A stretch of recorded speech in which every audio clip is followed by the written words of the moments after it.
I mean, you kind of are the it girl. You're on the cover of the weekly tabloid right now here. The indie, not the tabloid. Calm down. Our Village Voice. Okay, yeah. And you're surely you're getting used to these kind of introductions. I'm not. It's yours was especially kind. I'm not gonna lie. It was very, very nice. But here's the thing. Are we establishing the thing already? Okay, go ahead. When you get so much encouragement and so much support, I think maybe it perhaps can make an actress crazy because then you think, oh, it has to always be like this. And so the whole idea of it girl or whatever, I try to just think, okay, that's going to absolutely go away. This year is impossible to reproduce, and it'll never happen again. But hopefully I'll be the kind of actress who's still working when I'm 70. That's all I can hope for. Well, yes, you keep it real. You don't want to believe the hype too much. Yeah, I'm blushing right now. But you're actually not. Yeah, you're yeah. Okay, oh, you are. Okay. I'm hiding it because I'm an actress. You're an extremely white person, so when you blush, it just look like normal. Well, let's come back to that. We don't need to focus on the it girl thing. Let me ask you about Coriolanus. This is. So this is a Shakespeare movie where the battle scenes are shot sort of CNN style with the look and feel of, I'd say, Belgrade, circa 1999. Mm-hmm. When Ralph Fiennes first asked you to be in this film, you're still relatively unknown. Tell me about what went through your head as you considered this offer. Well, gosh, when I first heard that he was directing the film and that they were casting the character of Virgilia, I was really shocked that I would even get a meeting with him because I was absolutely unknown. I'd done The Tree of Life, and that was about it. He was looking for financing for the film, and there was a financier he was talking to that had seen my work in another film and suggested me to him. So when I sat down and met with Rafe, I really wasn't expecting it to go anywhere because I thought, well, I'm an absolute unknown. I'm sure he'll cast another actress who has more foreign value or, can just make his job easier to get the movie made. And man, to Rafe's credit, I really thought, every day I thought, well, I'm just going to get dropped from this film as we were searching for financing. But no, he really stuck by me. And you thought you were going to get dropped as you were searching for financing? Why? Is your salary particularly high? No. They need to cut you to afford the film? 2 years ago, having Jessica Chastain in your film couldn't even buy you lunch. Oh, I see. He'd need some big name, and you were worried about that. I see, right. Yeah, so I was just waiting for that call of, oh, by the way, Natalie Portman, or, you just don't know. But he really stuck by me and knew that I was committed to being in the film, and he stayed just as committed to having me in the film. And now it's kind of wonderful to go out and do press for Coriolanus. And Rafe was saying it's a strange thing when you think 2 years ago there was the Chastain curse of none of my films coming out, and now it's like I have 6. Yeah. But also you make sense in this film. Mm. I mean, the modernizing of Shakespeare in this film feels very natural, and as a Juilliard trained actor, it feels like this isn't new for you. Tell me what you had to do to prepare to make Elizabethan English connect with a current day movie audience. Well, I took a lot of my cues from Vanessa Redgrave, and it was a delicate balance for me because I studied Shakespeare at Juilliard and on stage, and everything's bigger on stage. You can be bigger in your style of acting and your voice, the coloring, the inflections that you do, and as you're on camera, it just has to become more and more subtle, and to almost you're just feeling. You don't really have to project anything when you're acting on camera. So I was very confused how to take this training that I've had for 4 years on the stage and now make a film with it. But set in a contemporary setting. Absolutely. Yeah. So we couldn't be like crazy big. But Vanessa Redgrave, my goodness. I mean, I think when you see her in the film, she's the best. She's able to say the language as though you think it's the first time it's ever been said. She is outstanding. Outstanding. I mean, this will be, as soon as anybody sees the film, they'll recognize that. Did she actually mentor you? Like, would she actually give you notes and stuff, or is this just like you just absorbed it through being in proximity with her? I just absorbed it. Of course, I would be so happy if she gave me notes, but I think she wouldn't presume that I would be. You know, she's a very generous woman, and she treats everyone as an equal. So even though I was always following her around and like asking her stories, like, tell me about Blow Up, you know, these things about her career. Was she supportive? I mean, in other words, did she say, "Hey, that was great. Good job"? Oh, absolutely. Yeah, and it's just so exciting to watch. I mean, even when we were rehearsing before, it was about a week before we shot a scene, she'd be talking about a scene, and then she'd say, "Oh, I really want to use a flag in this scene." You know, she kind of has this idea of props. There's this childlike wonder when she acts that reminds me of being a little girl, you know, having the treasure chest of, you know, wigs and clothing, and, you know, you get to play dress up. Vanessa still has that when she acts. We talked about this a bit last time with Brad Pitt, but at this point, now it's Ralph Fiennes and Vanessa Redgrave, do you get intimidated working with these people, or is it at this point you're feeling established enough that you can see them as peers? I always get intimidated. I always get intimidated when I meet someone, when I'm working with them, but then I have to let go of it in the beginning, you know?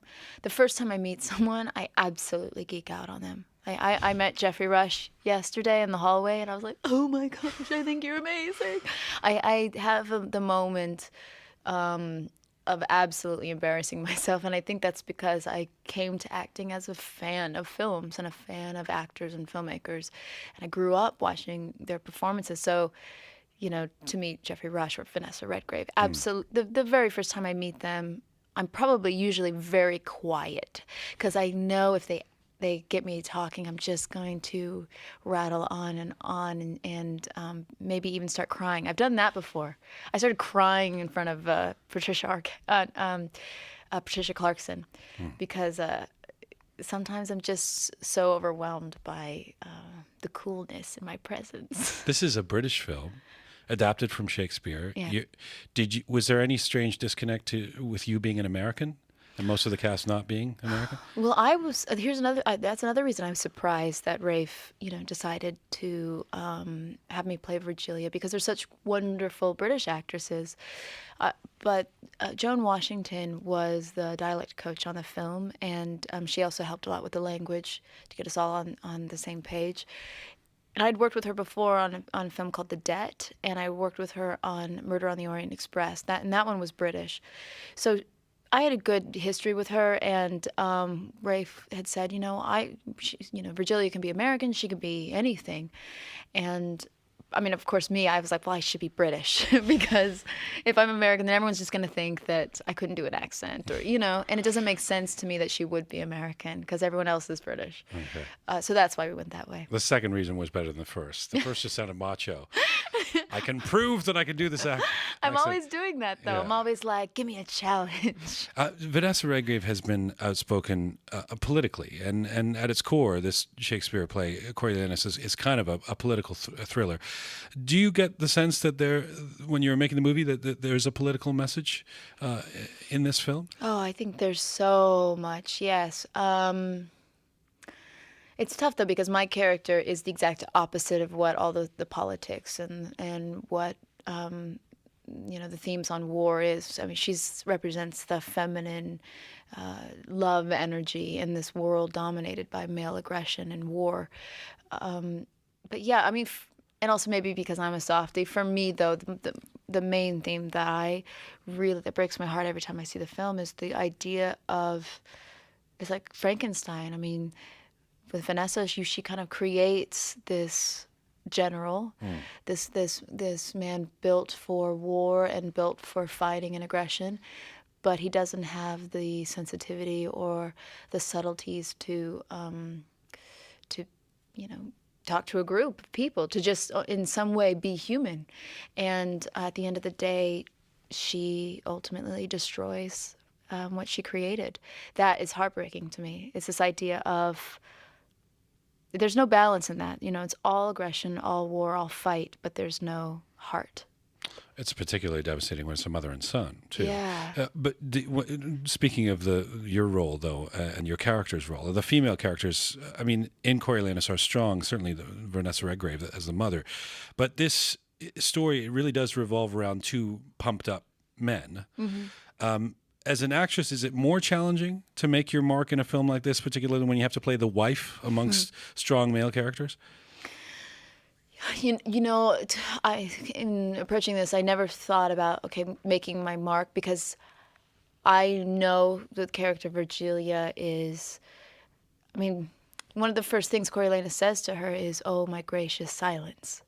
So she is definitely the delicate, stand by your man woman that sometimes Shakespeare wrote, and she's that ingenue. For me, the main reason to be involved with the film was to just be in the room with Vanessa Redgrave and Ray Fiennes and watch them do Shakespeare. And I didn't look at it like, okay, this is going to be good for my career. It's going to, be another aspect for my coming out party with all these films. Instead, I just thought of it as it'll make me a better actor. So it's a class.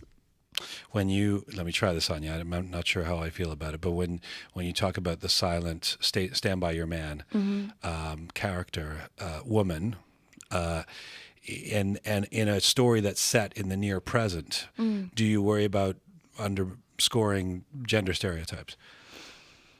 No, I don't worry about that, because I think Virgilia is a very strong presence and a powerful presence, because she is the only representation of love in the film.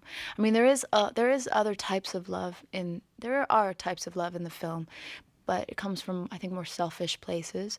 But she's someone who just really, all she is she's just love. And so I don't see that as weak at all. I think that's actually very beautiful. Let me return to where you're at and all that's happening with you and around you. So Tree of Life, The Help. Are you going to embarrass me again? Now you're listening. I'm doing another introduction. and now your latest two films. You're having an incredible run in 2011. So how are you dealing with it? And it's sort of a cliche, but do you feel like your life has changed? Yes, my life is, of course, it's definitely changed. It went from going from set to set and working to now I've spent the last 6 months talking about the work, which is a whole new experience for me. And there hasn't been any time to get used to it, because it's really all happened at once, with everything coming out at once. So in that aspect, it's changed. My personal life, when I'm home, hasn't changed so much, because... Which is LA? Yeah. No one really recognizes me. At least they didn't a month ago. I haven't been home for a month. But, I get up in the morning and I walk my dogs by the beach and I get my coffee. No one really stops me or, treats me any different. So for that aspect, my life's been exactly the same. Of course, I'm very excited about possibility of working with directors that I admire and other actors that I admire, and maybe now I can be involved in a script and now help out for financing rather than always being this person like, we like you, Jess, but we don't know. You don't have to worry about money now too, though, right? No, but I never really. I had at school. We had a talk by Cherry Jones. She's a great theater actress, and she said that the biggest mistake that actors make when they go from theater to film is they start chasing the big paycheck. So like if I'm used to living off of $100, I spend it, that's fine. And then if I get a job that's $1,000, I'm going to spend the $1,000 just like I spent the $100. But then what I'm going to do is I'm going to spend it on things that need to be fed more. So I'm going to have the bigger house, and I'm going to then have to chase the films that will feed that habit. So really early on, I learned to be very frugal and just not spend very much money. And I think because of that, I'm able to do films like Coriolanus or Wild Salome, all these films that I have done, because it's definitely not about the paycheck. We'll revisit this a few years from now when you're living in some mansion on the ocean, No. You don't think so? Oh no. Think you'll always live quite No. modestly? Oh, yeah. I mean, yeah. Unless I have a big family where I need more bedrooms, but it's I can't imagine it'd be incredibly lonely to be in a big house, kind of like walled away. The thing I love I mean, I live like in Venice area and it's kind of like a city. It's like I like getting out in the morning and walking. I like being around people. I like going to New York and even, and I love being here in Toronto. The feeling that you're constantly seeing people and you're always you're with society. I don't want to be Rapunzel walled away in my big house, separate. Well, the annoying news is that everybody keeps calling you the it girl. But the good news is, a year or two from now, you'll be a veteran. That's how quickly, That would be So great. right now you have to deal with all this. But do you feel like a celebrity? Honestly. But it's so no. I feel more like an actress than a celebrity because I think a celebrity gets a lot of questions about their personal life and all that stuff, and I never get that. I get questions about the films and the actors that I'm working with and all that. So yes, of course, there's really sweet attention that I'm getting right now, but it's always like, oh, we love Tree of Life or we love Coriolanus. Well, it might be the kind of films you're doing, right? Perhaps. So on that note, would you want to do a good old-fashioned Hollywood rom-com? If it's good. I like the rom-coms where they don't end well. I see. You want to do a tragic rom-com. Like My Best Friend's Wedding. That's great. She doesn't get the guy at the end. Yeah, Fantastic. but it sort of ends well because she learns a life lesson. Yeah, she's an unlikable person. That's what you want to play? Yeah, I just like complex characters. I mean, right now, I'm about to shoot a film in Toronto. I'm here the last week of September to start rehearsals and film until December. A horror film. A genre film for Guillermo del Toro's company. Oh, nice. And it's like The Ring meets The Orphanage, and it's so cool. So that is, of course, a bigger film. But the characters, unlike anything I've done before. So that's always what I'm going to follow. So what you're saying is after releasing 4 films in this year, you're taking a break. Yes, I'm going by straight starting for shooting press. immediately after this festival. Well, listen, congrats on everything. One of the great benefits of how prolific you've become is that I'll see you every few months coming in here. Yes. And we'll do this, But congrats. But please don't call me the It Girl anymore. Right. Well, I didn't. I guess I did call you that. It's sort of hard to avoid it when everybody's calling you that. It's sweet. It is sweet. I'm not complaining. Yeah. It'll only happen once. Yeah. Yeah. And then you'll be former It Girl. It's all downhill. Exactly. They'll be like, what happened to Jessica Chastain, the It Girl of 2011? So sad what's happened to her. Yeah. Thank you for this.